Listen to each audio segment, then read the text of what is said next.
Back at Phil Welch Stadium, we get set to go, and again the St. Joe Mustangs have taken the field defensively. Let's line up their defensive alignment. Matt Johnson returns as the Mustangs manager. They will start outfield left to right. Orencio Fisher, he is from Missouri Western State University in left field. Their center fielder Kyle Richards.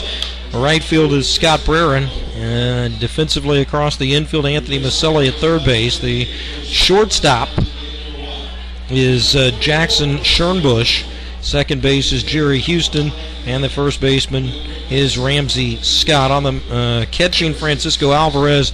And on the mound for the Mustangs tonight is Preston Felgate. Preston Felgate is a senior at William Jewell University in Liberty. He hails from Lenexa, Kansas. We'll try to get you where all these guys are from, colleges and all that as they step in there. But again, they are 6-1 overall, 4-1 in the Mink League. Their only loss was on June 1st to the Nationals in Branson. So we'll get a shot at a rematch tonight. Branson will put together this lineup offensively. Brad Jelinek at second base leads off. Garrett Mays is the third baseman batting second. Casey Cooper is at first base hitting third. Trey Turner is the right fielder batting fourth. Nelson Montpierre catches and bats fourth. Wesley Purcell in center field hits fifth. Brock Hammett is the designated hitter hitting seventh. Eighth is the left fielder Colby Follis, and at shortstop batting ninth is Ozzie Hurt. And we are set for baseball. Branson will step in there. Brad Jelinek will start it. The left-hander for the Mustangs, Preston Felgate, delivers, and the first pitch misses high. And that's something we didn't see a lot from Felgate last week. Whenever we saw him here at Phil Welch, we saw him kind of command his fastball, command his slider a lot. So we'll see if he can be able to do that again here tonight. Starts or throws a 1-0 over for a strike and a ball and a strike, and the 1-1 delivery is on the way, and that is fouled off right side. A ball and two strikes. Defensively, the Mustangs pretty much straight up. Third baseman was in. Now we'll back up with a two-strike count on Jelinek.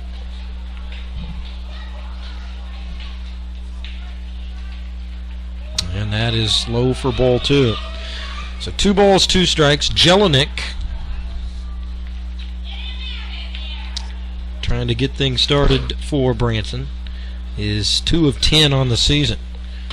And strike 3 called. Got him. Good pitch down and in. I think Jelinek that time might have thought that was either a little bit low or a little bit inside, but Felgate gets the call, and 1 hitter, 1 strikeout for the Mustangs. Good start. Yeah, and that's a big start for Preston Felgate. You know, early in the game, you kind of want to get your command down, and I mean that's a good spot there for a fastball to strike a guy out. So I mean that's good to see if you're Preston Felgate. Garrett Mays now will step in there, another right-handed hitter for Branson, and looks at a ball. So Felgate threw the first pitch to Jelinek for a ball. Starts Mays with a ball, and the 1-0 count now. And that is fouled off right side. So ball and a strike. Defensively, the second baseman, Jerry Houston, is about 2 steps on the grass for the Mustangs. The shortstop deep as well. It's Jackson Schernbusch is right on the edge of the infield dirt. 1-1 pitch is a strike. So he went outside there and got the corner. So a ball and 2 strikes. Garrett Mays on the season is 4 out of 17. 1 double, 1 triple, 1 run batted in, ground ball third base. That will be handled for the out by Anthony Maselli. Ball to his left. Maselli takes care of it, and 2 up, 2 down, and that will bring up the first baseman, Casey Cooper. Yeah, and if you're Preston Felgate, this is a kind of the start that you wanted. You're commanding your fastball so far throughout this game. Your off speed's kind of hitting that outside part of the plate. So if you're Preston Felgate, this is the start that you kind of wanted. Casey Cooper's 9 out of 15 on the year. Couple doubles, 3 runs batted in. Bats with the bases empty, 2 away. And again, Felgate starts with the ball. And the 1-0 is a strike. Staying away the most part has stayed away. He came in on Jelinek and got him for a called third strike, but it's 3 right-handers in this inning he's faced and staying away with most of them. Got a little bit more of the plate there, and it's foul back, so it's a ball and 2 strikes. That one was pretty much middle part of the plate.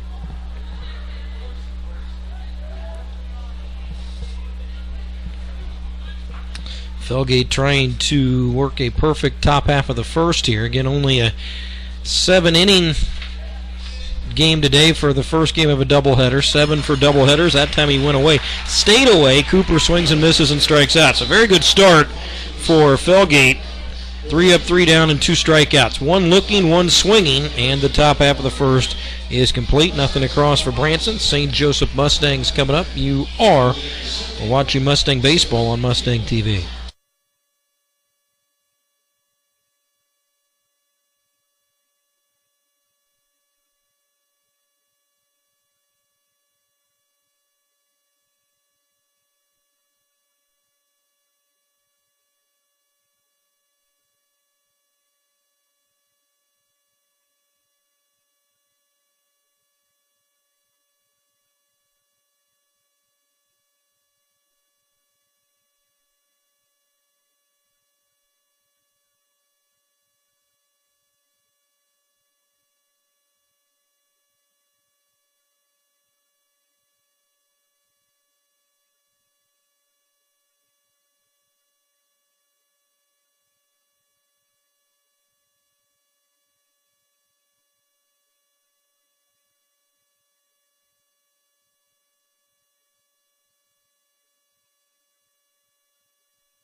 Down for Branson in the top half of the first as Preston Felgate continues to impress. He came in 1-0, 6 innings, 2 hits, 8 strikeouts, 1 walk. Added another 2 strikeouts to that. Now Arencio Fisher, who's off to a terrific start. The Mustangs leads off from Missouri Western.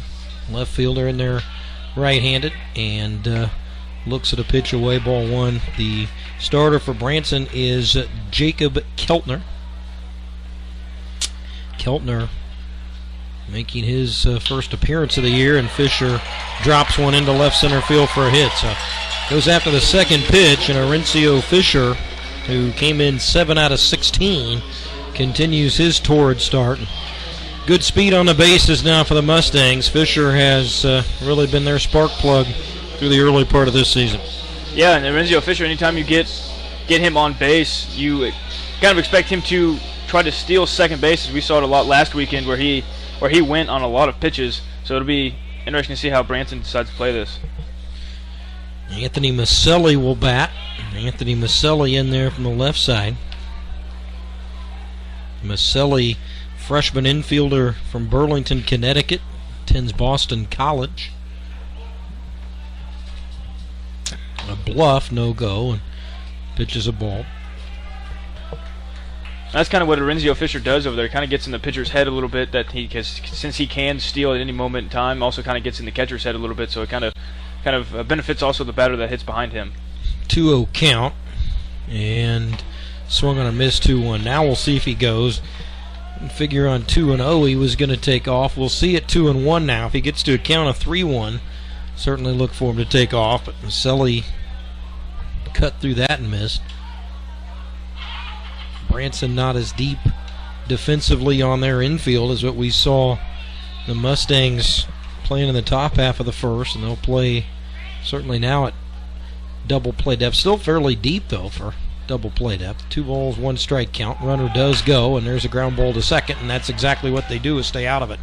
They'll throw out Maselli at first. Play goes 4-3, but that time Taylor, by putting the runner Fisher in motion, they stayed out of the double play because that would have been as routine as it gets. Yeah, with Fisher running, he's got enough speed that's not gonna turn into a double play, and that's a nice little hit and run there. Obviously, you kind of wanted it kind of away from the second baseman, so it's not as routine, but that was good hit and run, and now you got a runner in scoring position.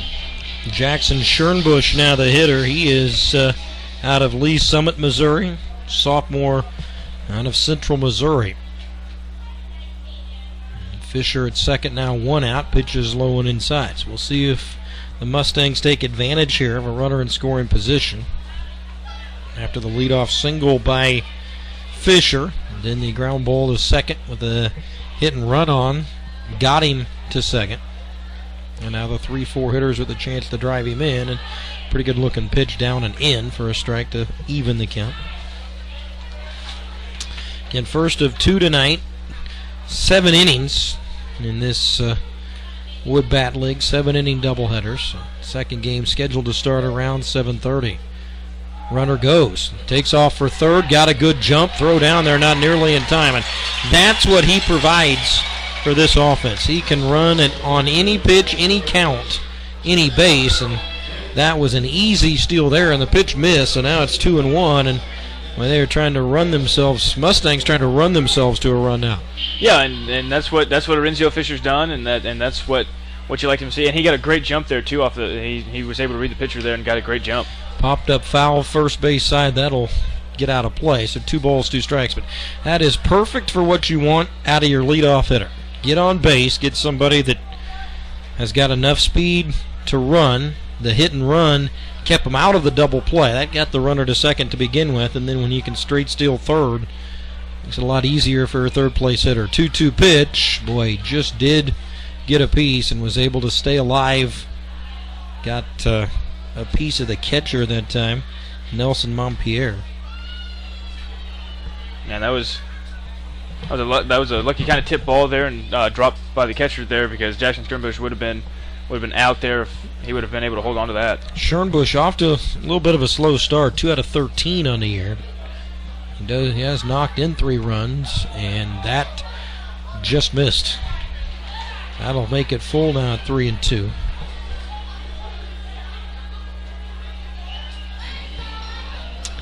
Next up, Ramsey Scott. Good RBI chance here, though, for Schernbusch, and instead he takes it high and inside. So the walk, again, able to stay alive on the 2-strike pitch, foul it off of the catcher to stay alive, and then took a very close pitch on 2-2, and then that was way up and in on 3-2. So runners at first and third now with 1 out. Ramsey Scott up there getting a double play opportunity at the Branson Nationals. Ramsey Scott, the Mustangs' first baseman.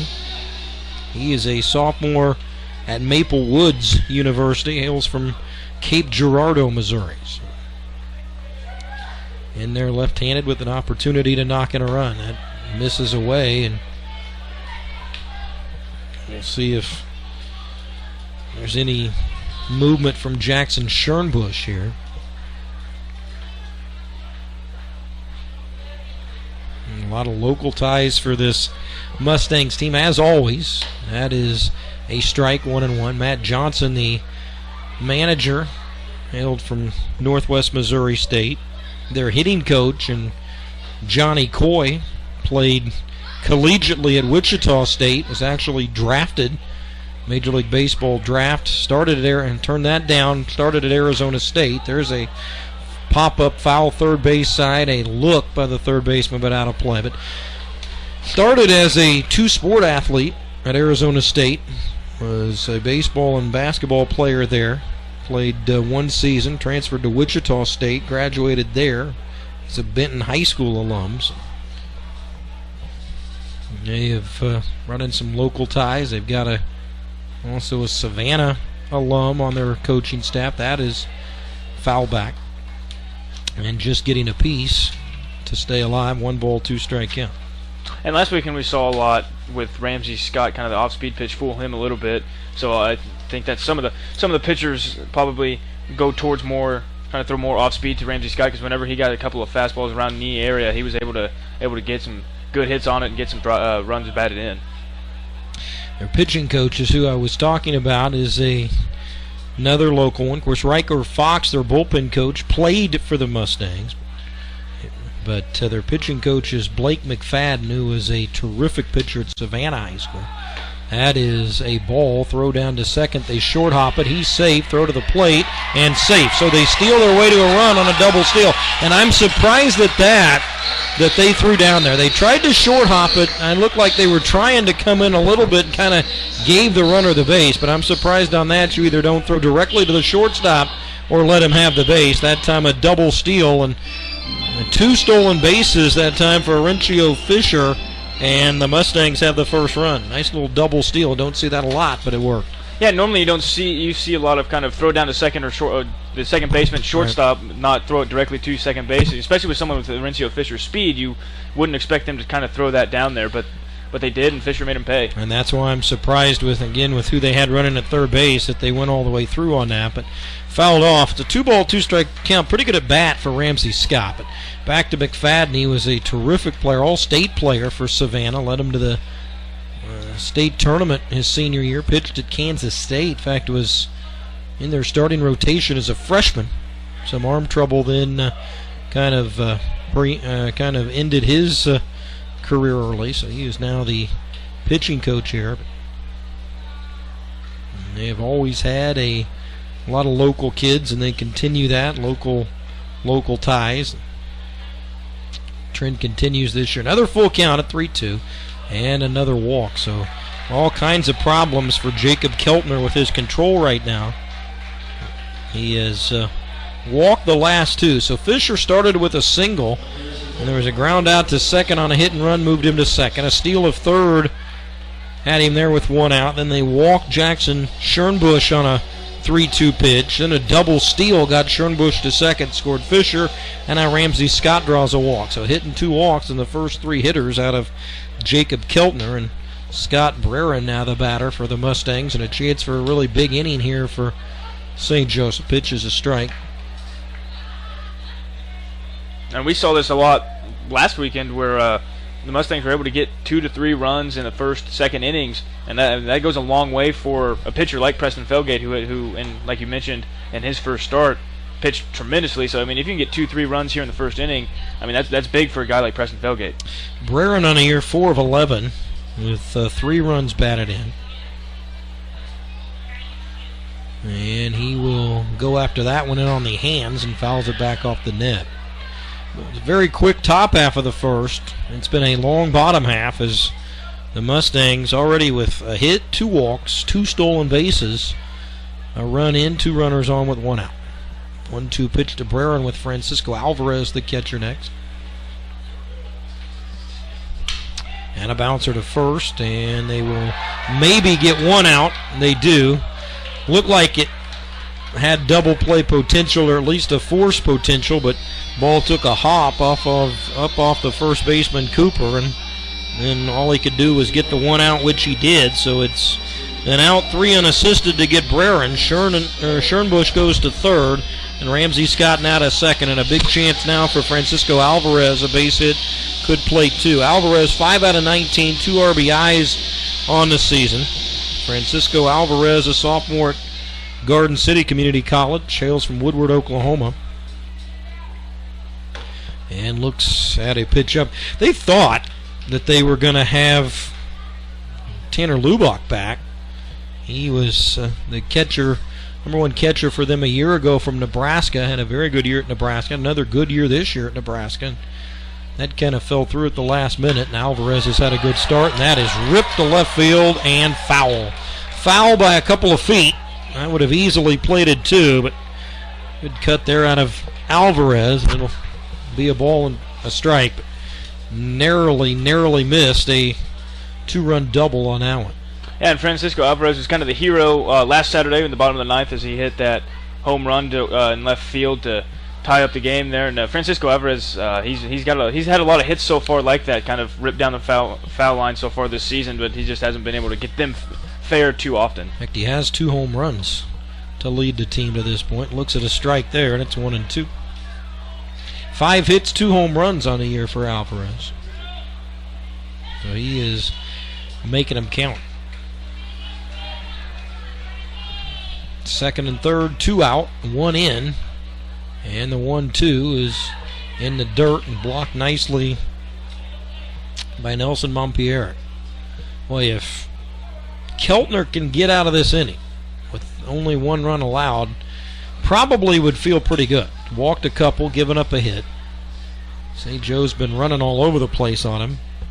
And a little looper towards right, but that'll be played by the second baseman, Jelinek. Back on the edge of the outfield grass to make the play, and the Mustangs strand 2 in scoring position. They do score 1. There was 1 hit, 2 walks, and the run came on a double steal, including a steal of home. 1-0 Mustangs after 1. We're back after this. You're watching Mustang Baseball on Mustang TV.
A run to work with now for Preston Felgate, the left-hander out of Lenexa, Kansas.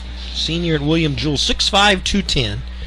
And worked a 1-2-3 first inning now to get Trey Turner, Nelson Montpierre, and Wesley Purcell here in the top of the second. 1 run, 2 walks, 2 stolen bases, 2 left on in the bottom of the first. So kind of a noisy first inning, but the Mustangs only able to plate the 1. And now Trey Turner, the right fielder, starts things for Branson. And one thing that Felgate's not done yet, and not done very well yet, is throw a first pitch strike. But seems to throw the second pitch over as he does again. It's 1 ball, 1 strike. And pitch number 2 is bloop towards right, and nice catch. Nice diving catch toward the line made by Scott Breran to take a hit away from Trey Turner, who got around late, sliced that thing right down the line, pretty much right on the foul line. Breran, a nice diving catch. Yeah, that was a very nice catch because that was too easily there. But again, we've seen it throughout the season so far. The outfielders for this Mustangs team have made some tremendous plays.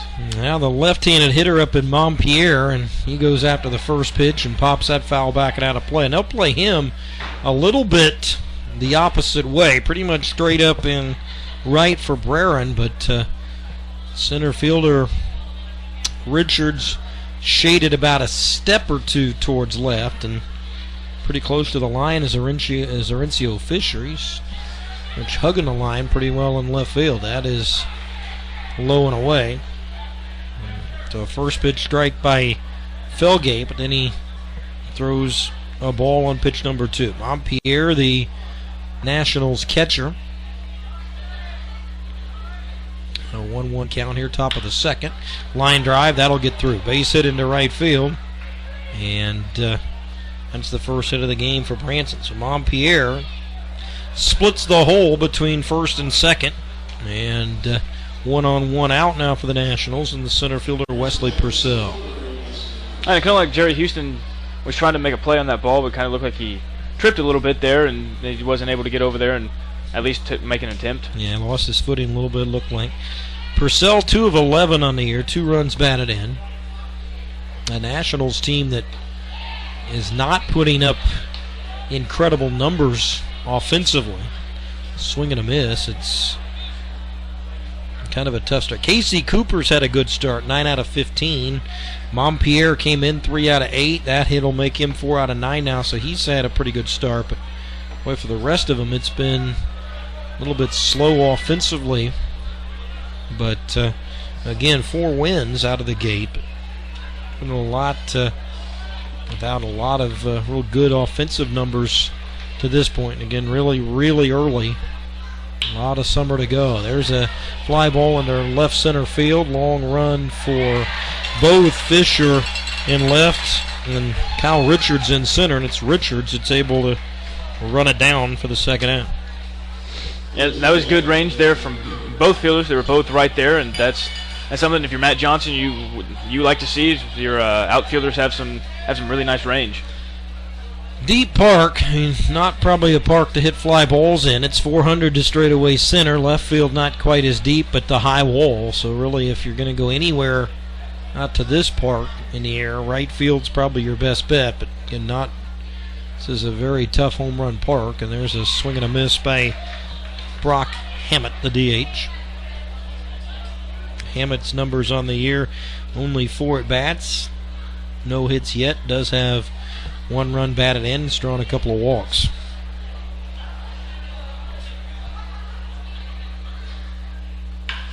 And a fly ball center field. Richards, this one's much easier.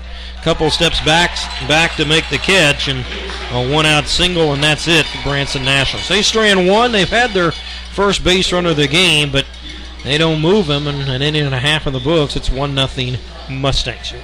Watching Mustang baseball on Mustang TV. We'll be right back.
The Mustangs bat bottom of the second. They lead 1-0. They'll send up 7, 8, 9. Kyle Richards, Patrick Dillon, and Jerry Houston against Branson right-hander Jacob Keltner. Had a rough first inning, but did only allow the 1 run. 2 walks and a single. There's a double steal in there as well, but he stranded 2 runners in scoring position to help him escape only down 1. And now the center fielder Kyle Richards made a couple of catches in the top half of the inning. He'll lead off the bottom half, and he will look at a pitch down and in. Kyle Richards, 3 of 13 on the season, has 1 RBI, 1 extra base hit as well.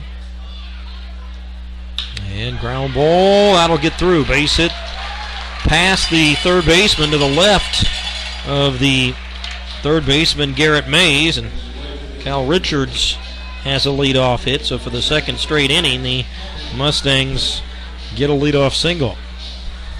We'll see what they do this time. Patrick Dillon, the DH, now is up there.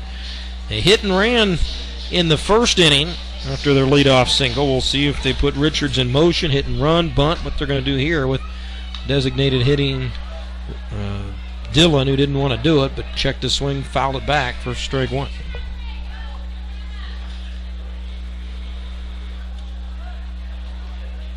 Dillon 1 out of 9 on the season.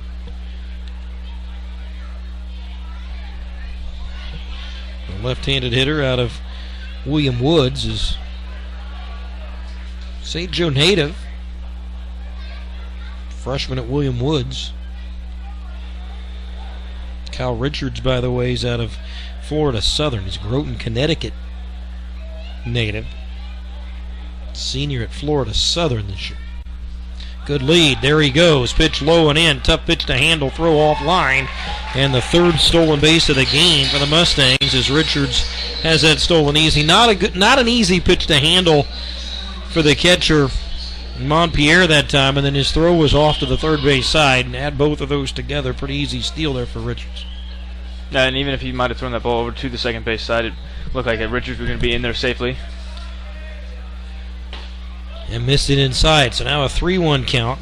Again, the control has not been a positive thing for Keltner. 2 first-inning walks. He's in the hole 3-1 here to the number 8 hitter, and a chance for a big inning here for the Mustangs. That's low and inside, so a 5-pitch walk. So a single, a stolen base, and now a walk. That brings up the 9-hitter Jerry Houston. And with Fisher next and back to the top of the order, Jerry Houston has 1 hit and 13 tries this year.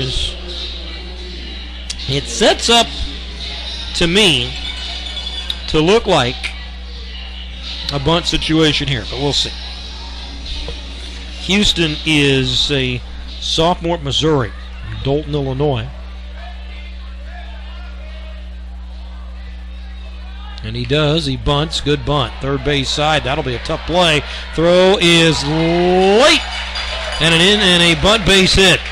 Very good bunt, and again, I think they were expecting that as well, as third baseman Mays was in pretty shallow, but that was about as good a bunt as it gets. So bunting for a sacrifice turns into a bunt single, and now the bases are loaded with nobody out. And probably right now their best hitter, and Fisher coming up. Yeah, and speaking of that bunt was very well placed, and Jerry Houston has good enough speed where that was just enough where he could get on base, and now Orencio Fisher, we've seen it before. He's had a lot of good timely hits so far this season. Let's see if he can do it again. Mays made a pretty good play on that too. Gloved it, made a quick throw, got it without fumbling it, did all he could with it.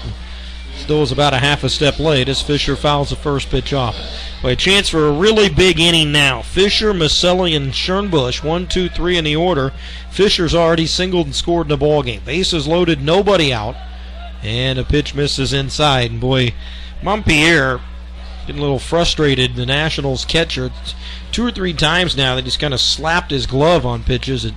Either the location is off or the execution is off, but he's not real pleased, and that is high and inside. And boy, Keltner is really digging himself a hole now. 2-1 to a very good hitter with no place to put him.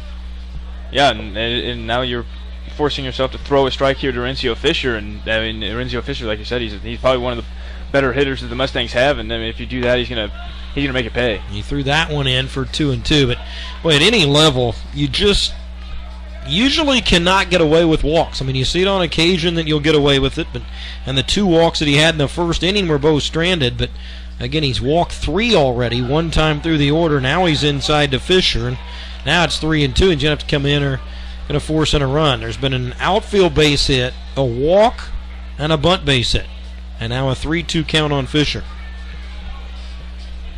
It's a tough spot here for Jacob Keltner. He threw one over and a high towering fly ball shallow left, and that's not going to be deep enough. And coming in to make the catch, a bluff but no go as the left fielder Colby Follis makes the catch, and so a very big out for Keltner there as he got Fisher on a shallow fly ball to left. So he did one of the things he was trying to do, get the ball in the air, but you got to get it deeper than that. Yeah, he just didn't hit it deep enough, but luckily for the Mustangs, there's still only 1 out, so there's still Tony Mazzilli can still get that sac fly and at least get the runner at third and to get their second run of the ballgame. Maselli first time up, grounded to second, and Branson would love to see that again because he put the runner in motion in the first inning to avoid the double play, and if he rolls one over to second, same spot this time, most likely a good opportunity for an inning double play here, is staying away from him and hits the corner for strike. Keltner's already kind of worked around a lot of trouble. Stranded 2 in the first, 3 on now in the second. Still has only allowed the 1 to this point, and that's up and away. So 2 balls and a strike. But again, he continues to work behind in counts, and 3 walks in 10 hitters and continuing to work behind in counts. Usually not going to spell a lot of success. And a fly ball left field. We'll see if they send him this time. Little deeper, probably send him. Second out, Mays makes the catch. They are going to send him here. Good throw will get him, but the throw's high and back to the backstop, and they are going to get the run in this time, and now both other runners move up. So now another second and third situation with 2 outs. That would have been a very close play if the throw's on line, but it sailed over the catcher's head. But, boy, that's the second out of the inning. It was deep enough that time. You got to send him, and it works out. Yeah, you had to send him there. It was deep enough where you did have to send him. And now that's one kind of bloop single here, and you get 2 more runs and make it a 4-0 ball game here with here only in the bottom of the second inning. Yeah, this is a huge play here. We'll probably go as an E7 on that as the pitch misses, but in the runners advanced on the overthrow of the catcher. But this is a huge hitter, as was Francisco Alvarez in the first. Chance to pick up a couple of 2-out runs. Check swing for a strike. Jackson Schernbusch worked a walk his first time up there. So 1 run in the first. So far, 1 run in the second. Mustangs stranded 2 in the first and 2 runners in scoring position and a second. Not only 2, but 2 in scoring position. And there is a pitch that misses low again. So 2 balls and a strike. And once again, Keltner continuing to play with fire here as he continues to get behind pretty much every hitter he's faced. 2-1 is a strike, stayed away, so 2 balls, 2 strikes. And it kind of seems like Keltner's trying to not attack these hitters, and he's missing a lot, and his location's off so far. So I think that's part of the reason why the catcher is getting a little frustrated with him. 2-2. Did he go? He did, and the inning's over. It was a pitch outside, and Schernbusch wasn't sure about it, but say he went. 2 runners left on. Well, they left second and third in the first. They leave second and third in the second. Not all of that. They get 1 sacrifice fly and 1 run. 1 run. There was 2 hits, a walk. 2 left on. Mustangs have stranded 4. After 2 innings, 2-0 St. Joe Mustangs. We'll be back after this. You're watching Mustang Baseball on Mustang TV.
At top of the third, as Branson comes up down 2-0, Colby Follis and Ozzie hurt the 8-9 hitters, and then back to the top of the order, and Jelinek. So far, 1 hit, 1 base runner allowed by Preston Felgate through the first 2 innings. That was a 1-out single by Nelson Montpierre in the second.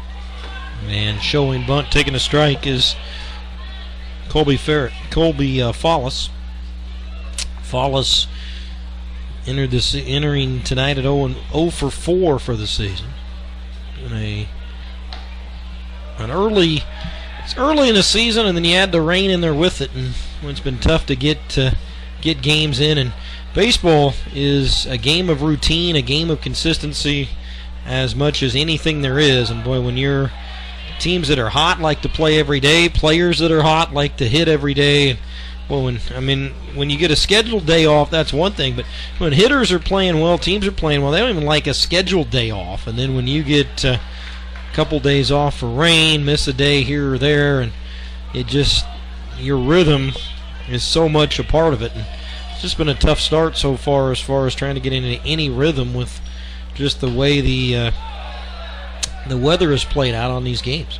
Yeah, and the routine is very important, and also weather kind of plays a part in the routine, even if the game's going to happen, because there's been a lot of kind of forecasted rain of these games so far that people that they've tried to avoid. Kind of will come out and warm up a little bit earlier than normal, or a little bit later. And some of the players, I have talked about that it kind of messes up that routine that they like to get in. But sometimes that Mother Nature doesn't always play on your side. Yeah, it's been tough, and even delays and stuff. If you play a couple innings and then delay for even an hour, 30 minutes an hour, and that kind of upsets things a little bit. But and there's really nothing you can do about it. Play through it, and that's kind of been a lesson in that this year. As Follis draws a leadoff walk, Hellgate's first walk of the ball game. Now the shortstop is up there. Ozzie Hurt, 1 out of 9 on the season. 1 base on ball drawn, top of the order next. Potential tie-in run at the plate now for Branson, and the throw to first, and that'll chase Follis back. 3 steals already in the game for the Mustangs, so they have 3 hits, 2 runs. There's been 3 walks, and they have 3 stolen bases. All that in 2 innings. It's only a 2-0 ball game. Had him leaning a bit, back in there. And Felgate, the lefty, tough to run on. Yeah, the Nationals have to feel pretty lucky right now. You're in the top of the 3rd inning, only down 2-0 after the runners that have been on board for the Mustangs. So you got to feel pretty lucky right now, because they took a couple timely hits, and you're right back in this ballgame. Yeah, 4 runners left stranded, all in scoring position in 2 innings, and they kind of played with fire as Jacob Keltner, but so far has minimized the damage pretty well, and still very much a part of the game. Nah, they got him picked off. Had him leaning last time. Now they got him picked, and the throw down to second, and he's out. Well, you could just tell that they had him leaning the first time. And that time he guessed wrong as Felgate picked him off, and that's why it's very, very difficult to run on left-handed pitches. Righties get a much better read on it. Lefties don't commit to the plate until the very last second. And boy, if you're trying to steal on a lefty, it's almost to the point where it is. You've got to guess, I'm going to go, and at this point I'm going, and if he throws over here, I'm going to be out, and if he doesn't, I got a shot to steal it. Yeah, like you said, because left-handed batters can kind of stay in their wind-up a little bit longer than right-handers, and they can look over to first, or they can go home with it, and it's kind of a guessing game there, and obviously he guessed wrong there. And Preston Felgate, we've seen so far in the 2 games that he's pitched, that he's done that now 3 times in the 2 games, and runners can't figure it out. 1-2 is off the end of the bat. Fly ball center field, and that'll be handled by Richards. That's his 3rd putout already in the ball game. So 2 outs, and up comes the leadoff hitter Jelinek, who was a strikeout victim his first time up. And again, with Felgate, where he's not really an overpowering pitcher, he's going to hit his spots. He's going to throw, a significant amount of off-speed pitches, and we've seen that so far here through 2 2/3 of an inning, and he's had these batters fooled. There's only been 1 ground ball out in the game so far. 8 outs. He's got 1 ground out to third, 2 strikeouts, and then he's got the pickoff. 4 fly ball outs already, 1 to right, 3 to center, and now he's got an 0-2 count on Jelinek, the leadoff hitter, trying to get through 3 unscathed, and the Mustangs a chance to add to their lead. And again, just 7 innings on this with a doubleheader, so trying to get almost to the halfway point of the ball game here with at least a 2-run cushion for Preston Felgate. missing away. 1 ball, 2 strikes on Jelinek. Garrett Mays would hit next. And he went. Tried to check, could not. And the inning ends the same way the bottom of the second did. A check swing that batter doesn't hold up on, and the inning ends. So a leadoff walk does not come back to hurt Felgate as he gets a pick off. Ends up facing the minimum in 3 innings. We played 2.5. It's 2-0 Mustangs. We'll be back. We're watching Mustang baseball on Mustang TV.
Bottom of the third, Mustangs send up Ramsey Scott, Scott Brereton, and Francisco Alvarez as they try to extend a 2-0 lead. A run in the first, a run in the second. 4 runners left on. They have a steal of home and a sacrifice fly for their 2 runs in the game. And there's a ball driven to the gap in right center. That is well hit, and that is gone.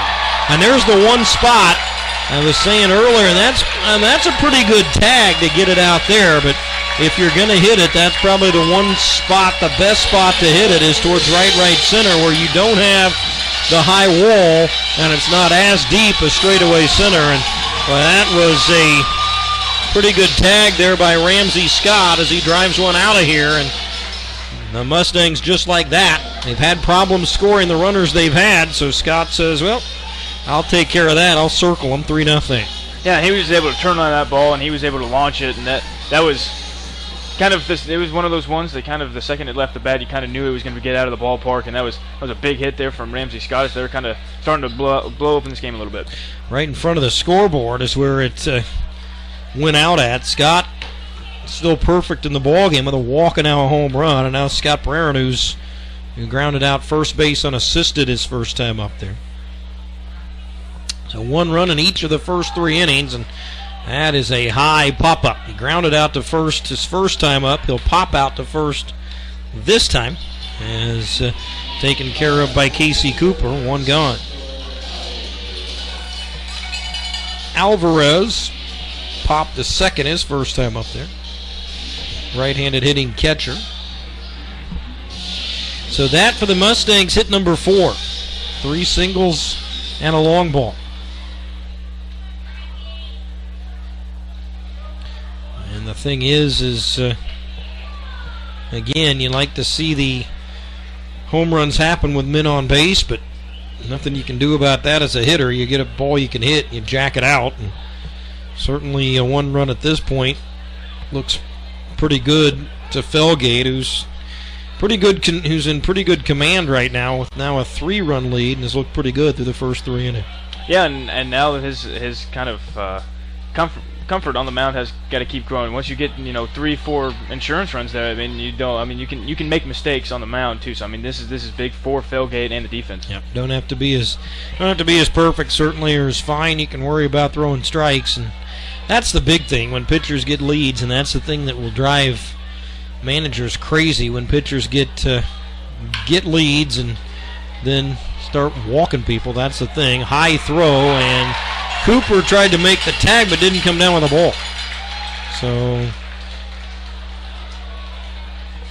aboard is Alvarez.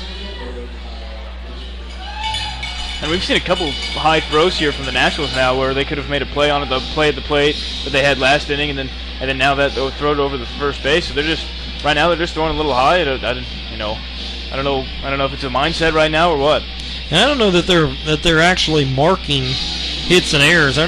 They're not keeping track of it on the scoreboard certainly today. But to me, that's an error. I mean, it was hit to deep short, but I mean the throw was offline, and even with that, if a tag's able to be made, he's on base. And people will, when I have scored games in the past at youth games and things like that, I've been known to be a little bit of a tough scorer. I'm more of a pitcher scorer, but I think if it's a play that should be made, it's an error, and so I am going to put Alvarez aboard on an error. Yeah, I think I agree with you there, because I mean, if he makes the perfect throw there, he's out. Yeah. So I mean, with it being high, Cooper wasn't able to come down with it, and Cooper still had a chance to get Alvarez out there with the tag. He just didn't come down with the ball. Well, I think if you ask Ozzie Hurth, the shortstop, he'll say, yeah, it's an error. I mean, it's a backhand play in the hole, but it's a play that he fielded cleanly, and then the throw just wasn't there. High pop over second. Hurth will get another chance. Long range, long way to go to the second base side of the bag to make the catch, and that's out number 2. And staying put is Alvarez, and now Patrick Dillon, the designated hitter, will come up. He'll walk his first time up.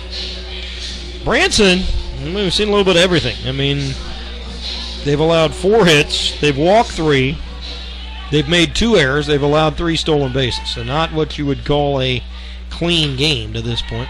Little bouncer over the mound. Hurt's got another chance. Tough play there, and he got him. So he made up for it. That was a tougher play on a ball over the mound that he had to glove right in front of second base and make a tough throw to get him. So the inning is over. There's 1 hit, 1 run, 1 error, and 1 left on base.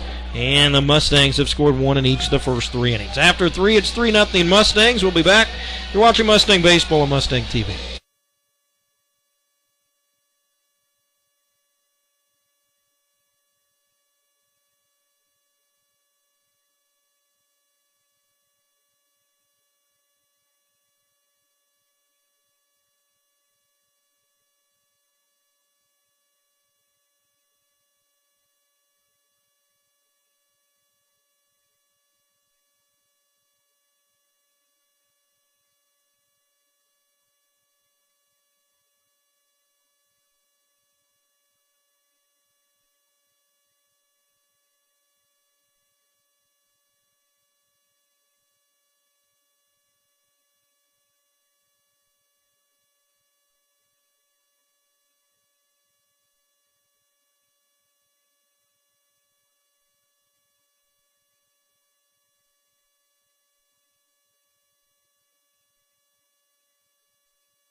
At 3-0 Mustangs, we go to the 4th. Again, a run in the first, a run in the second, a run in the third. They had 1 hit in the first, 2 in the second, 1 in the third. There's been a couple errors.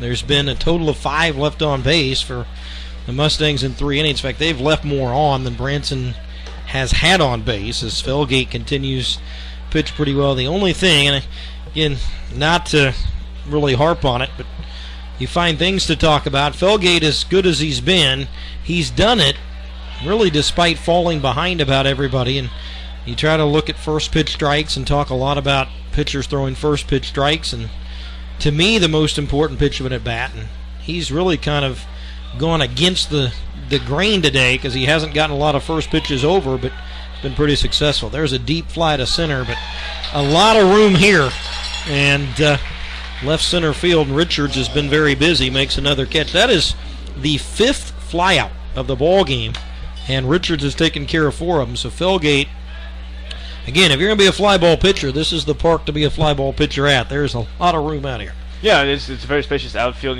Like you said, it's 400 deep center. So, and it's kind of different. Felgate his last start last Thursday, he had a lot of ground ball outs, and now tonight he's having a lot of fly ball outs. Like you said, he's had 5 so far through 3 1/3. So it's kind of different here so far from Felgate from what we've seen.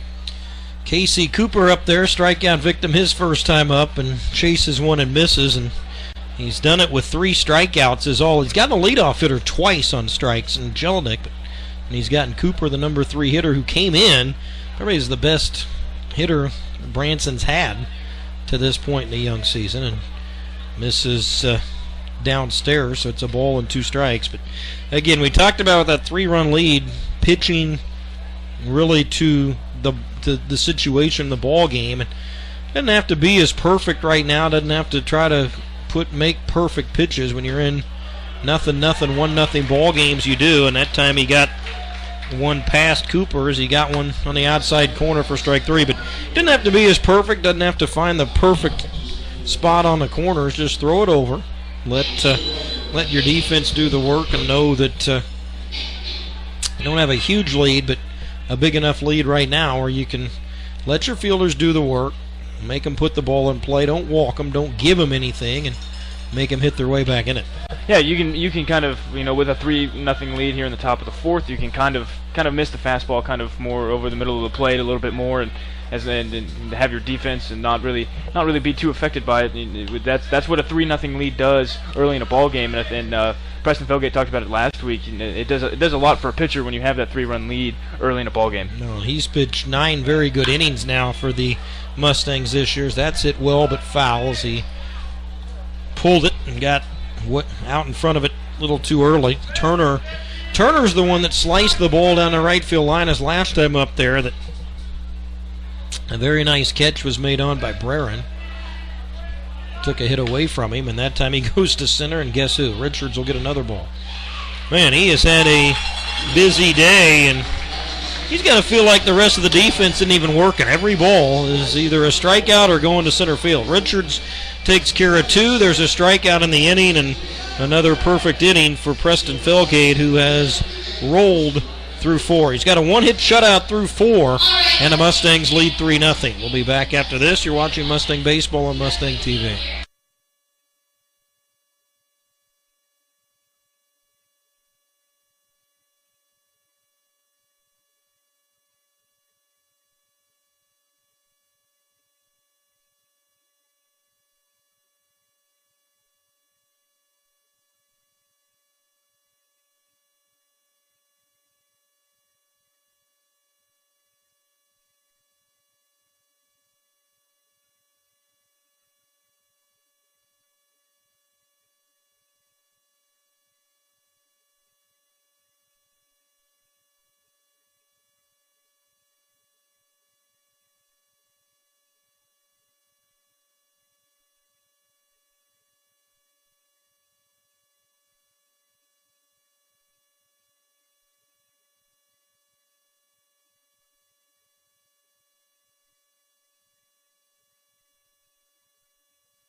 Bottom of inning number 4 as Jacob Keltner will return to the mound for the Nationals. He has kept Branson in the game, so to speak, but by Felgate has just been terrific. And Mustangs have had a run in every inning, at least one hit in every inning. They've stranded at least one runner in every inning, so it's been kind of a noisy game for them on the bases, but a 3-0 ball game, and Keltner trying to keep him in it, but again, only going 7, a lot of difference, and that'll be a base hit. Off the glove of the third baseman, as nice attempt made by Mays, but off his glove, and Jerry Houston has a 2-hit game. Yeah, and Jerry Houston, that kind of jammed him a little bit as it broke his bat there, but he was able to get enough swing behind it that it was able to get through there, and it's a good way to start this at bat, because now you got Aurenzio Fisher coming up. Yeah, and again, I'm a tough scorer, but not that tough. That was a base hit to begin with. Didn't hit it that hard, but got it to a right spot and was able to roll it into shallow left. So a bunt single and a single into left past third for Houston, and now Fisher, who started the game off with a single, went to second on a ground ball, stole third and stole home, and then his second time up, the base is loaded, fly to shallow left, has a runner on. And you look at the at-bats now for the Mustangs. As the runner goes, throw to second, safe. That goes into center field. Houston steals it. And goodness, this is pretty easy on the bases for the St. Joe Mustangs. They've now stolen 4 bases in this game. Yeah, and they even pitched out on that play too, and Jerry Houston was still able to get down there. And we saw it last week, and they went 14 of 14 on steals throughout the entire weekend last week. So I mean, this Mustangs team's not afraid to run, and I mean it's very hard to get them out. Well, and you look at another key stat to this one: 4 innings now that the Mustangs have batted. They've had their leadoff hitter on every inning. That's usually going to get you good results. Yeah, whenever you get that leadoff hitter, you don't have nobody on and one out. You kind of can do whatever you want, kind of on the base paths a little bit. A lot more options. You can run, you can bunt, you can hit and run. More options for hitters, and again there, Branson expecting a bunt here out of Fisher. It's a 3-1 count. I don't know. I don't know. I try to manage through games just to do it. But leadoff hitter up there, 3-0 lead. I don't let him swing the bat. They do, and he misses. And it's 3-2. Especially once they got ahead in the count. Once he got ahead in the count like that, you can turn him loose. And now at 3-2, it's up to Fisher now to put the ball in play. Yeah, and especially like you were saying, if it was someone you kind of aren't, too fond of, kind of at the plate swinging, but it's Aurenzio Fisher, and you kind of have confidence in him there as he gets that one to center field. Little blooper into center that's going to fall in. So now first and third, nobody out. So a single, a stolen base, and now another single. Again, it's a situation where even without bunting, all you got to do is put the ball in play to the right side on the ground, and then you're getting your job done anyway by moving the runner. It's more of a move the runner type scenario. You gotta figure what's the best way for you to move a runner. Is it bunting? If it is, bunt him. If it's not, do you have a contact hitter, a hitter that can hit the ball to all fields and keep it on the ground and move him anyway? And if you can, you turn him loose and let him go. He'll steal second. This will be easy as it's knocked down by Montpierre, but wouldn't have mattered. Fisher to second base, so he's stolen 3 bases in the game, second, third, and home. And I guess you can't steal first, so there wouldn't really be a cycle of stolen bases. But if you could, he'd probably have a shot to get that today. Yeah, and you kind of knew that Aurenzio Fisher was going to go there. That's a gapper right center field, and that is down. 2 runs will score there. It's now a 5-0 ball game, and on his horse is Maselli, and he's got a triple. Could have been a stand-up triple. He'll take the slide in, but Maselli has now driven in 3 runs. He had a sacrifice fly his last at bat.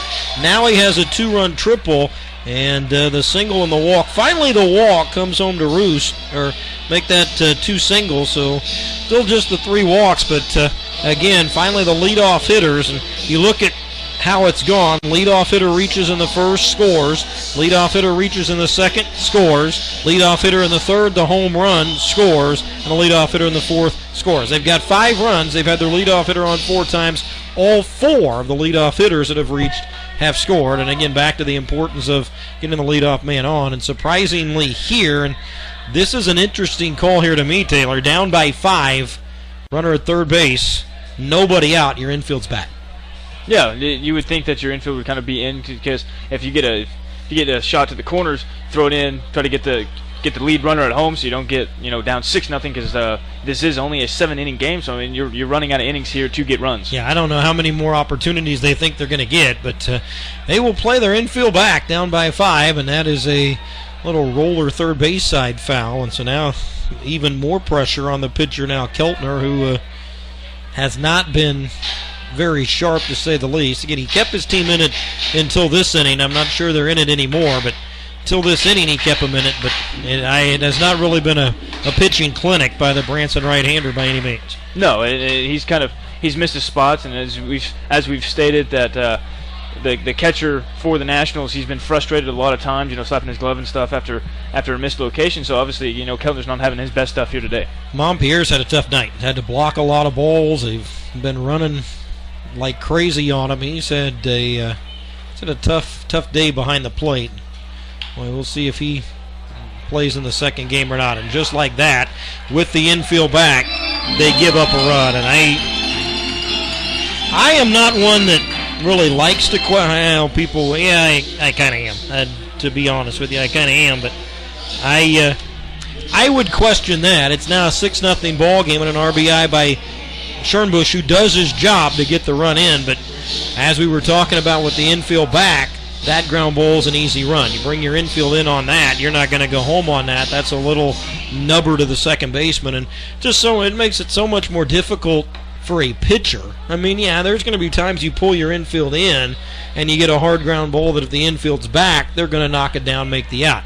That's going to happen, but I would say more and more times you're going to see balls just like that little dribblers that end up hurting you with a run coming in because the infield's back. And again, as a pitcher, yeah, Keltner got himself into this mess, but that's a run you hate to see. As a pitcher, you hate to see yourself yield because of a little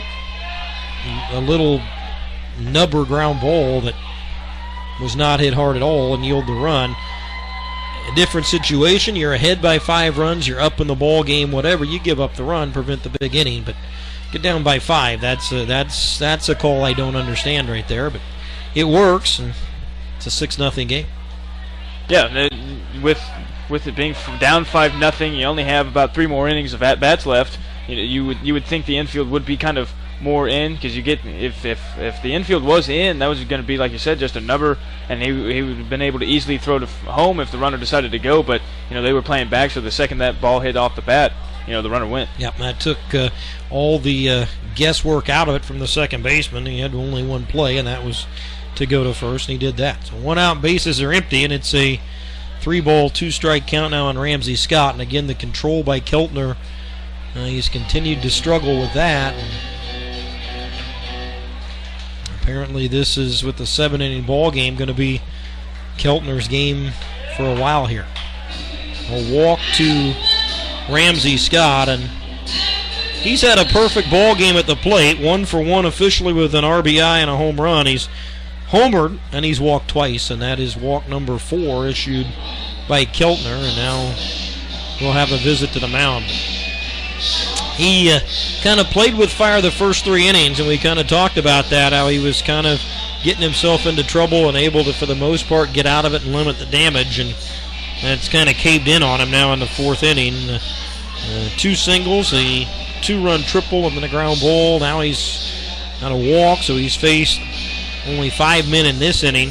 4 of the 5 have reached, kind of like what he did the first inning when 3 of the first 4 reached, but then he was able to get out of that with 2 big outs. But 4 of the first 5 have reached here, and the big blow, the 2-run triple by Anthony Maselli.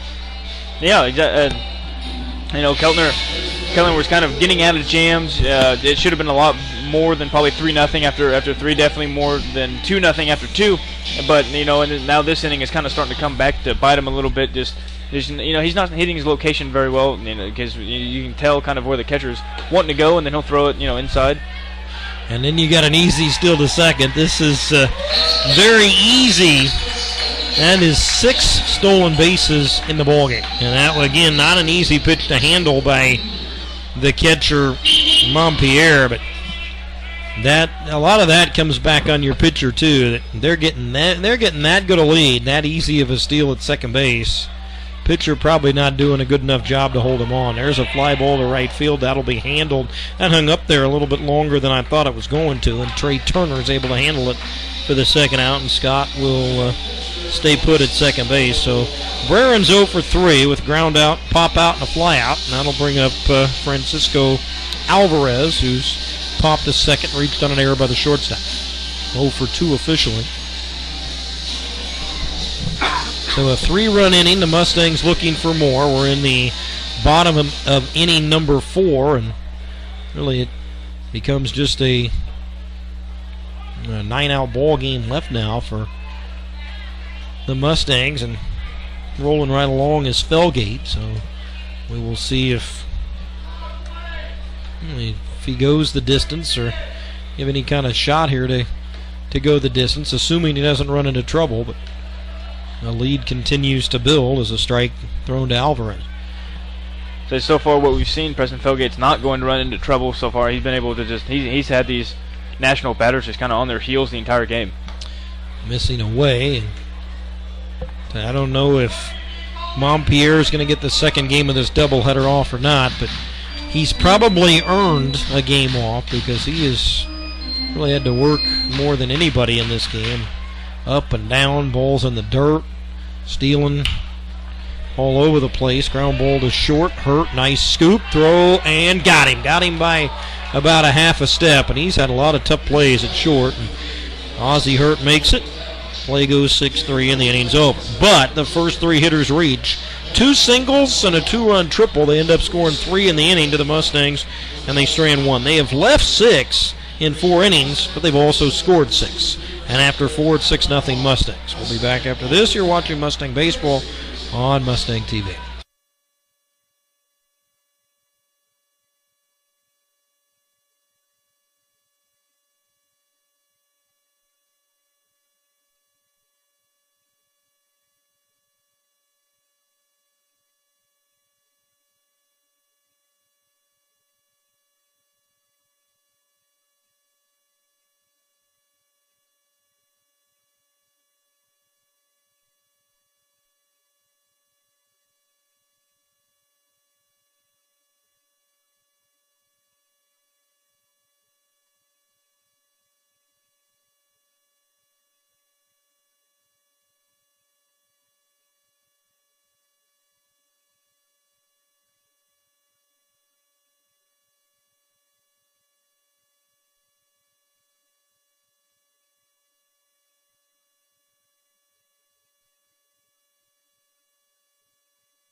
Well, now 6-0 ball game as Preston Felgate back out to the mound for the Mustangs. Jerry Pyatt, Taylor Dameron with you as we bring you the first of 2. And again, Taylor will be here for the second one. Jim Bly will join him. So have both games on tonight of this doubleheader. It will be Nelson Montpierre, the catcher, leading off for Branson here. Branson is in danger of suffering their first loss of the year, and the Mustangs get 9 more outs to put this one away. They would even the season series up with the Nationals at a game apiece. Yeah, it'd be a big win here for the Mustangs. It went down to Branson, lost, and it'd be a good way to kind of get some, like you said, kind of even the score a little bit and get some revenge. Foul back from Montpelier. It's a ball and a strike. And again, expect Branson to be right there towards the end of things in the South Division. And it's always been pretty much a heavy North Division league for the most part. A fly ball to deep right center. And back there to chase it down is Breran. And Montpelier is out. So he had singled him his first time. Now he flies pretty deep right. And that'll bring up Wesley Purcell, who's flied to left, and another fly ball out now for Felgate. Only surprising thing about that, it wasn't a fly ball to center. Yeah, we've seen Kyle Richards make, fly ball out after fly ball out here so far, so nice to see some other outfielders out there making some plays.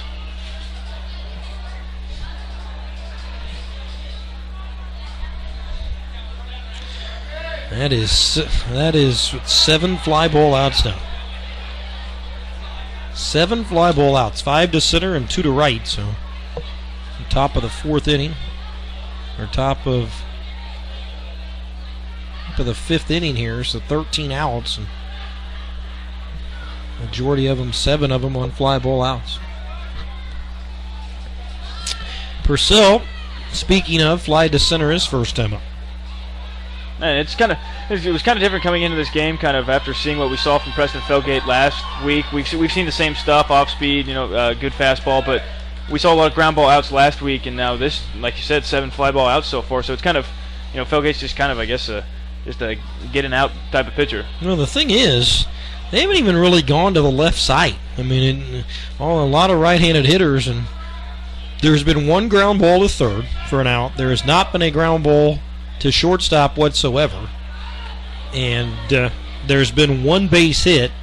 It was to left. So there's been a ground ball to third, a base hit to left. Everything else has been center or right, and it's no ground balls to second, no ground balls to first. It's an interesting ball game. 7 flyouts with 4 strikeouts, and then he's picked a runner off. So 1 ground ball out. It was to third base. 3-2. Ball 4. So a walk. Purcell draws it. That is free pass number 2 issued by Felgate. And last time he walked a batter, he picked him off. Yeah, and right now, if you're that you're that runner over at first base, you got to be very concerned with Felgate's kind of pickoff move. He's got a very good pickoff move, and if you're over there at first base and thinking about stealing, you've got to be able to time it just right or guess it just right. Brock Hammett, the DH, flied to center his first time up. 6-0 down. I would not think they'd be in any hurry to run here, but we shall see, I guess, as that is foul back. I'm going to need somewhere down the line here. Branson's going to need a big inning. It's one thing and chip away for a little bit, but 7-inning ball game here in the 5th, down 6. You're running out of outs. At some point, you just have to have confidence that offensively you're going to be able to get a big inning. You string together a run here or there, not going to be enough. The runner at first, Purcell, at this point is staying put. Now we look at how it's been defensively for the Mustangs with all fly balls pretty much to center and right, and then the strikeouts.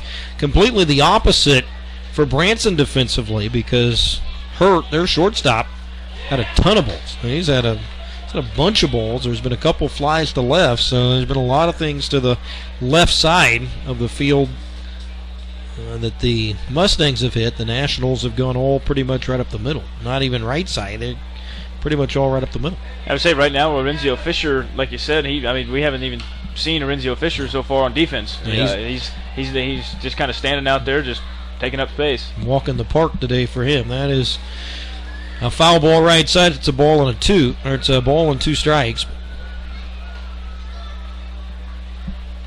Some days are that way, and I guess that's why pitching and catching are so much a part of the game. When you're pitching, you're going to be involved in every pitch. When you're catching, you're going to be involved in every pitch. There's a ball popped first base side and a long run for Ramsey Scott, and it's out of his reach. Well, yeah, you're going to have some days where the batters just don't hit to your position, but you also if that's occurring, you still have to be able to stay in the ball game defensively because you never know when that first hit's going to come out to you. Right. 1-2, 1 on and 1 out, top of the 5th inning.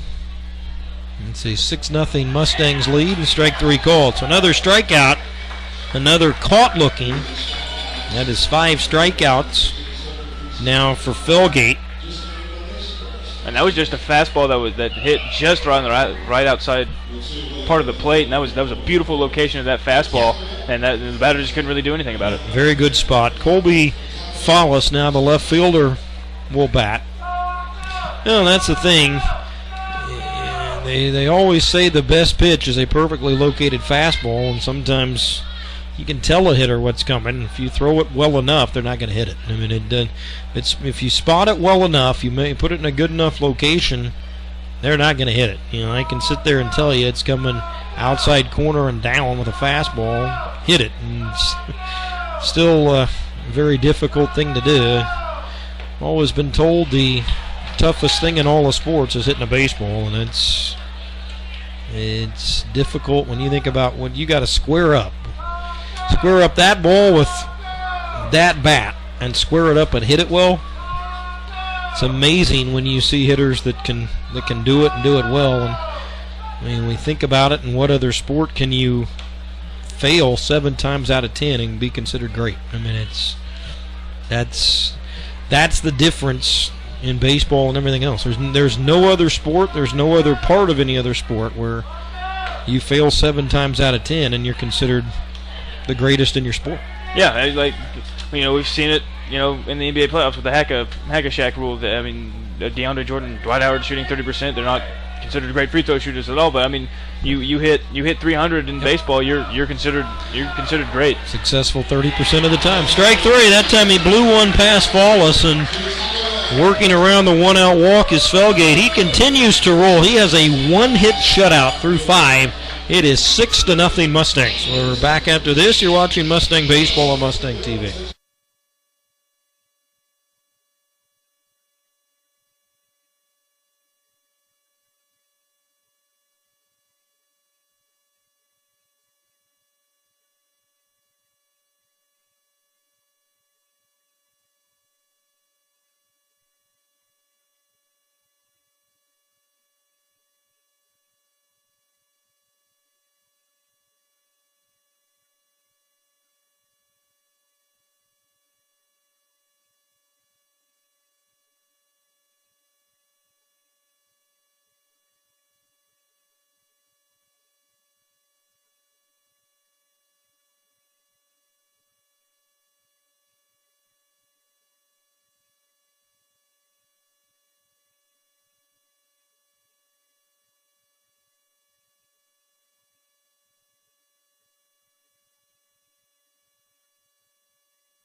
Mustangs bat, bottom of inning number 5, 7, 8, 9.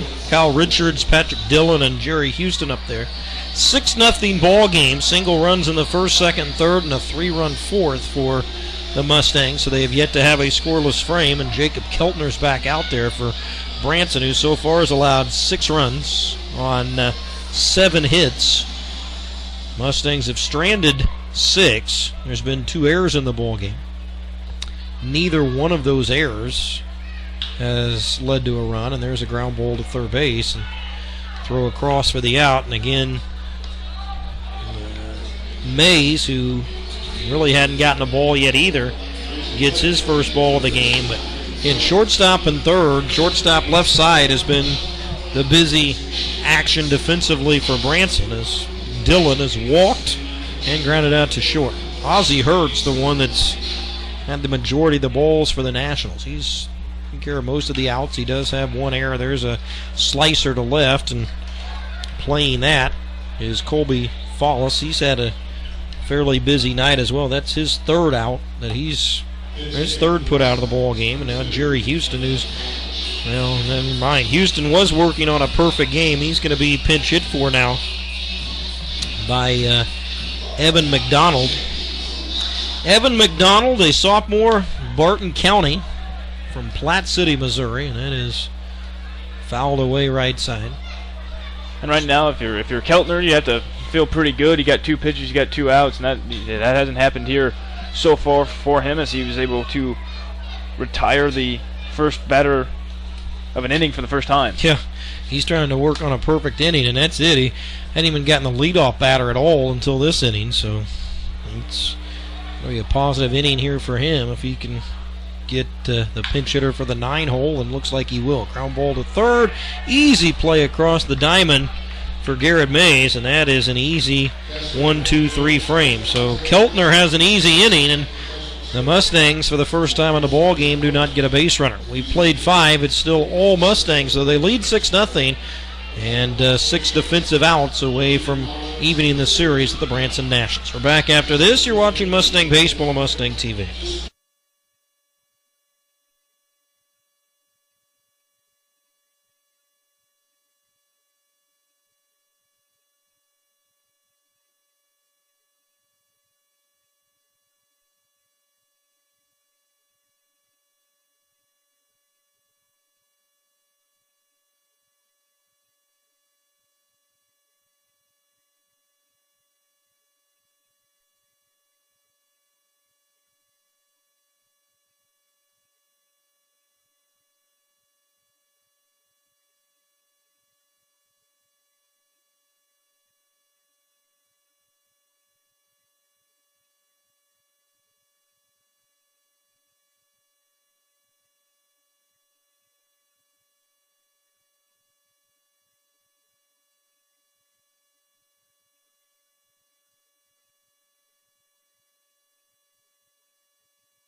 Yeah, we go to the sixth there. Go to the top half of the 6th inning. New pitcher for the Mustangs, another lefty, Trent Hill. Trent Hill is a junior at Lee University from Bentonville, Arkansas, where he's from. And boy, a very nice ball game for Preston Felgate as his day is done as Hill starts. Ozzie Hurt with a strike. Hurt flied out to center in his lone at bat. Felgate goes 5 innings, gives up 1 hit, no runs, 2 walks, 6 strikeouts. That is a pretty good day. The 1 hit was a single by Nelson Nampierre to left field, and that was it. He walked 2, picked one of those runners off. So only 2 men stranded, only 3 base runners in 5 innings against Felgate. Only 2 left on base. Mustangs have been air free. Go ahead. And Felgate had a really good day. I mean, he was hitting his spots. His fastball was working, his slider was working, his curveball was working. I mean, everything was working for Felgate, and he kind of thought maybe you would see him kind of finish this game as his pitch count wasn't too high, but with kind of just trying to get some people get some work in here with only 6 outs left to go here for the Mustangs. Yeah, in 7 innings, you got to maybe pull your pitcher a little bit earlier than you would. It's a 9-inning ball game. He probably goes, I would say 7 or so, but 7-inning ball game, and pull him a little earlier and get some work. And Hill starts off right where Felgate left off. A strikeout of Ozzie Hurt, who's now 0 for 2, and that brings up Brad Jelinek. And Jelinik's probably not sad at all to see Preston Felgate out of the ball game. He was 0 for 2 with 2 strikeouts against the Mustangs lefty. He'll see another lefty. This time he'll bunt for a hit, and that's foul. Up on it quickly was Anthony Mazzelli, but it was foul, strike 1. If that would have stayed fair, that would have been a pretty good bunt there, but just kind of rolled foul there. Got him a little by surprise as Mazzelli will play even with the bag at third. Short and second both on the grass. First base it's on the infield dirt by about 4 or 5 steps, and that drops in for a strike. So 0-2 now on the Nationals leadoff batter. Garrett Mays will be next, and again they'll get one more at bat out of Nelson Montpierre, who's got their only hit of the ball game. That is inside. This is, again, over the course of a baseball season, you see a lot of really tight games where one mistake can swing a game or one mistake makes a difference in the game. This, not one of those games. That is foul back. This has been pretty much controlled by the Mustangs from inning number 1. The only fear you had maybe was in the first 2 innings when you had the opportunity to really blow the game open and got 2 runs. You got the 2, and certainly the way Felgate pitched, 2 was pretty big cushion, but could have really blown it open early, and it took them a while to really blow the game open. But in that 4th inning, they finally did. There's a strikeout, and Jelinek. Jelinek's had a rough ball game, 0 for 3 with 3 strikeouts. Yeah, now you're seeing kind of the same pitcher a little bit. He's throwing a lot of off-speed pitches, hitting his spots. So Trent Hill coming in here and it's also got to be nice to come out of the bullpen with a 6-0 lead and kind of just throw the baseball. You were talking about similar pitchers as Mays is grounded to third and fly to center. Let's see, Felgate 6'5", 210. Trent Hill 6'3", 210. So there's not a lot of difference. A couple inches on them on height, and that is it. And again, they're really images of each other, and there's a strike, and it's 0-2. And boy, Hill, when you ask a pitcher to come out of the bullpen, you want him to throw strikes, especially with the lead. He has done nothing but trying to strike out the side here in his first inning of relief, and that's foul backing out of play. It's been efficient and quick innings when Branson has batted. Certainly they have not even threatened. They've had, again, only 3 base runners. One of those was picked off. They've had 3 runners reach first. They've not had a runner reach second base in the game. And strike 3 call, and that's exactly what Trent Hill did. So he comes in, how about that for relief? 1 inning after Felgate throws a 1-hitter through 5 with 6 Ks. Hill comes in, faces 3, including the top 2 hitters in the order, and strikes them all out. We go to the bottom of inning number 6. It's a 6-0 ball game for the Mustangs. We're back after this. You're watching Mustang Baseball on Mustang TV.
Bottom of inning number 6, and the Mustangs, who've scored in 5 of the 6, in fact, or scored in 4 of the 5 they've batted, scored in their first 4 innings. Only had 1 inning where the leadoff hitter hasn't reached. That was last inning when they were retired in order. They'll send up the top part of their order. Laurencio Fisher, Anthony Maselli, and Jackson Schernbusch. 1, 2, 3. Fisher has singled twice, flied to left, scored twice. He's got 3 stolen bases. He's stolen second, third, and home. So Fisher's kind of making up for the day that the boring day he's had out in the field so far at the plate. Yeah, he hadn't had to do much defensively. He's thrown in 1 single from left field in, and that has been it. He has not had to really do a lot. Fouled back, it's 0-2, but again, the 6 steals in the game. Fisher has 3 of them, and they have 4 steals of second, steal of third, a steal of home in the game. First run of the game came on a double steal of second and home. And they've done it a little bit every way they can do it. They had a steal of home for their first run. They had a sacrifice fly for their second run. They had a home run for their third run. They've had a 2-run triple, and they've had an RBI groundout.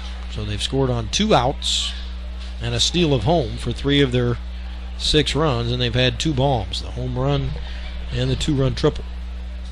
Yeah, they've really kind of done it all so far throughout this game. They kind of any way you can think of to get a run, they've done it. They are missing a double for the team cycle. They have a bunch of singles. They have 1 triple. They have 1 home run. You're looking at hits in the ball game. They have 7. They have 5 singles, a triple, and a home run. So they have only 1 more shot here to come up with a double. Try to hit for the team cycle. Bouncer to the mound, and that is out number 1. Is in the mix of all of this, as it's a 1-3 out, there's a new pitcher in the game for Branson. And that is Nick Hooper, who enters having thrown 3 2/3 innings, 1 walk, 4 strikeouts, and 1-0 on the season. So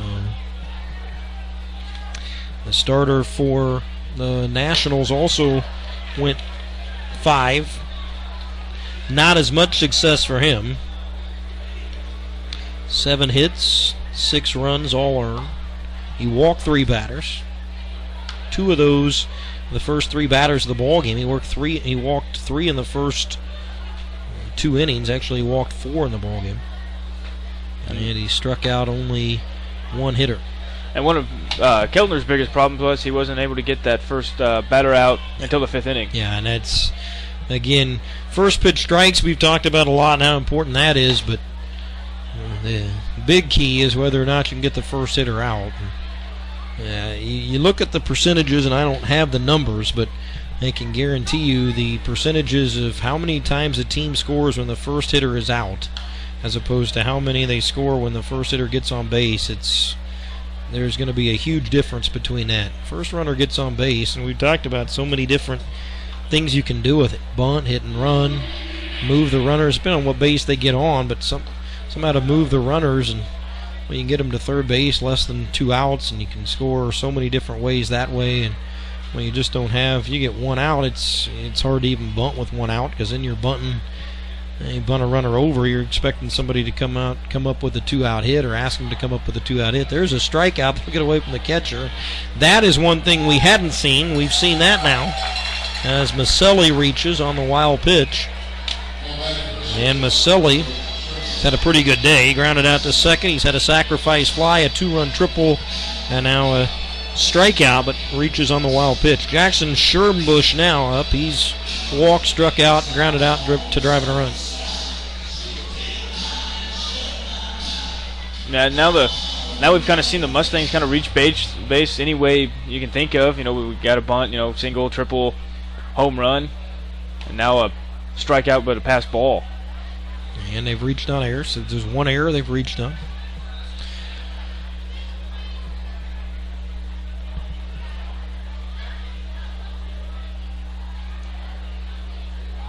One out, 1 on. Runner goes again. and safe again. And again, they are given.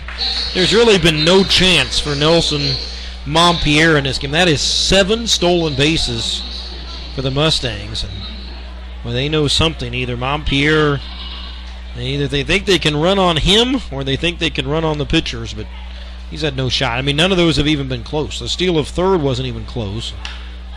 There's a fly ball, pretty deep right field, caught out there. Runner tags, goes second to third, throw to third, and he is safe as the throw's offline. And Maselli, who reaches on the strikeout, then steals second, now moves to third on the fly to right. Turner made the catch, and again, if the throw's online, they had a shot, but throw offline a little bit. And into third base now with 2 outs is Ramsey Scott, and we'll see if he can continue his perfect day at the plate. He's walked twice and hit a solo home run.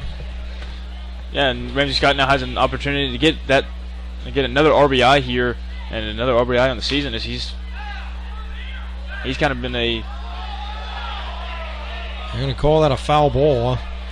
It went into fair territory. Branson's going to go ahead and make the out, and they will lose that appeal as plate umpire had hit inside the batter's box, apparently.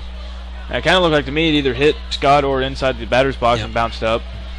They're saying it hit the plate, I think, was their argument. It bounced off the plate. Once it hits the batter's box or off the player, that's a dead ball regardless of where it ends up, and it's too high now on Ramsey Scott. Breran would bat next if Scott can get aboard. Branson's going to have one more shot in the 7th with the heart of their order 3-4-5. Not that the heart of their order has had a lot of success in this one, but they will have 3-4-5 up in the 7th, and there's a fly ball left field, and pretty deep but playable, and the inning is over. The fielder who's been pretty busy today, their left fielder's been pretty busy. Colby Follis makes the catch, and 2 fly ball outs in the inning, and the wild pitch on the strikeout does not come back to cost the Nationals. The 3-run 4th was the big one, and the Mustangs now 3 outs from winning the first game of the doubleheader. No runs, no hits, 1 left. We have played 6 at 6-0. St. Joe. We're back after this. You're watching Mustang Baseball on Mustang TV.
Another pitcher for the Mustangs as we start inning number 7. It's Tanner Smith, 6'2", 190. And Tanner Smith, a junior at Northwest Missouri State and from Cameron, Missouri. Will get an inning of work in. Misses away to Casey Cooper, first baseman, 0 for 2 with a pair of strikeouts. There's been 9 total strikeouts by Mustang pitchers. So they've struck out half the outs, the other half fly balls. And there's a fly ball, and I'll be darned, Fisher's going to get some action in his tracks to make the catch. So a high fly to left, and Orencio Fisher barely moved for that one. 1 out. Trey Turner now will bat. 2 flyouts, 1 to right, 1 to center. 1 ground ball out. That is amazing. 9 strikeouts. There's been a pickoff. That's 10 of your 19 outs. 1 ground ball, 8 fly balls. So you don't see that. You don't see that a lot. You see a lot more.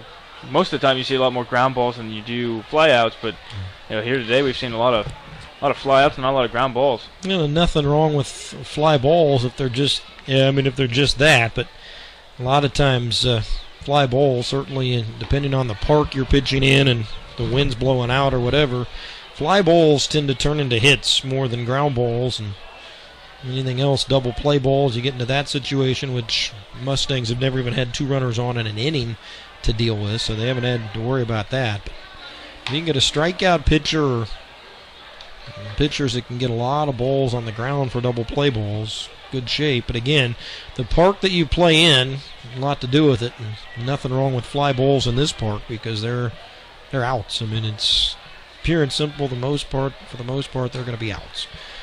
It's a 4-pitch walk as Turner is aboard for the first time in the ballgame. That is the 3rd walk of the game for Mustang pitchers. Nelson Montpierre, the only hit of the game for Branson. He'll step in there. He singled and fly direct. So 1-out single in the second. The only hit of the ball game for Branson. They've had now 3 walks to go along with that, but again, the 1 pickoff. And Mustang pitchers have only faced 3 batters past the minimum at this point. And that is low and inside. Wesley Purcell will be next. Get another game coming up, game 2 of the doubleheader. Taylor will stay, I will leave. Jim Bly will join the broadcast of that one. These same 2 teams will go at it for another 7 innings. Again, they will have the season series evened at a game apiece. Branson won the league game last week in Branson. Like the 1st of June, they won a game there. Joplin comes in tomorrow, so the Mustangs will stay in the southern part of the Mink League for a game tomorrow. Pitches in the dirt, runner goes. Throw was high, and shortstop Schernbusch had to go up and get it a little bit. Otherwise, they'd had a shot at that. Turner took off as soon as it hit the dirt. It was blocked nicely by Alvarez, and the throw was a little off target. And 7th inning now, Taylor, for the first time in the ball game, the Nationals have a runner in scoring position. Yeah, and if you're the Nationals, you would have liked to have that a little bit earlier, as the game was kind of those first 4 innings is where the Mustangs got the six runs. You would have liked to have that there, but kind of maybe get some momentum going into the second game, as obviously there's a second game coming up here, but maybe it'll get something going for the Nationals here, kind of in this game, and get some momentum for them going forward. Well, I think it speaks too of the way that the Mustang pitching staff has handled this game. I mean, you can go into the 7th inning without getting a runner at second base. They've had 3 different pitchers, and they just now get a runner to second base. I think that says a ton about how dominating the pitching performance has been for the Mustangs. There's a little pop. That will barely get to the infield dirt, and the third baseman, Anthony Maselli, will handle it. So Pierre is out, and another air out, that time a pop-up. Haven't seen that one yet, but another air out. Now Wesley Purcell, who's flied to center and walked, is the last hope for the Branson Nationals here. This game put away early. Again, single runs in the first, second, third, and a 3-run fourth, and that's where we're at. Runner goes. They do not care. It is defensive indifference. As Turner takes third base. Again, a 6-run game with 1 out to go. Who cares? Whether he's at second or third makes no difference, and there is a base hit that would have scored him regardless. So Branson's on the board. An RBI single by Wesley Purcell. So the shutout is gone. Trey Turner scores. And the one-out walk comes home to score. And now Brock Hammett, DH, who has flied to center and been called out on strikes, is the batter. I think even if you're the Nationals manager, you're pretty happy with that run. You've still got a second game here, another 7-inning game, and maybe let it get that offense going a little bit more than it did here in this game. Well, if nothing else, it'll say that they kept trying. I mean, they didn't give up, they didn't quit. And there's a little chopper to first, and that should do it.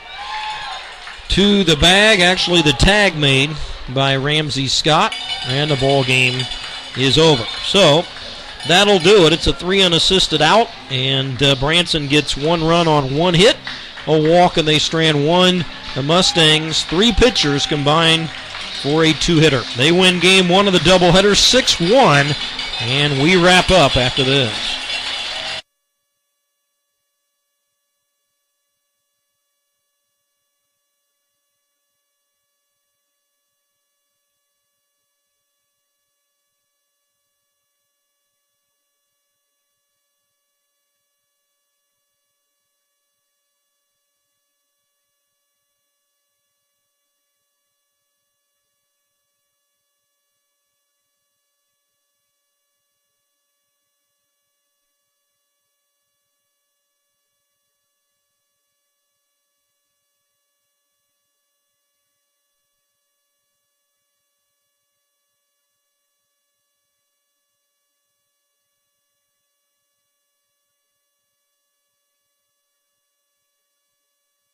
Final score, the St. Joseph Mustangs win game 1 of a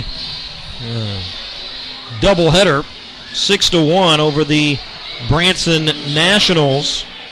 And it's a twilight doubleheader. They win the first one 6-0, got single runs, or 6-1, got single runs in the first, second, third, a 3-run fourth, really put it out of reach, and they get their 7th win of the year. They go to 7-1 overall. They're now 5-1 in the Mink League. Branson loses for the first time all year. They're 4-1 overall and 4-1 in the Mink.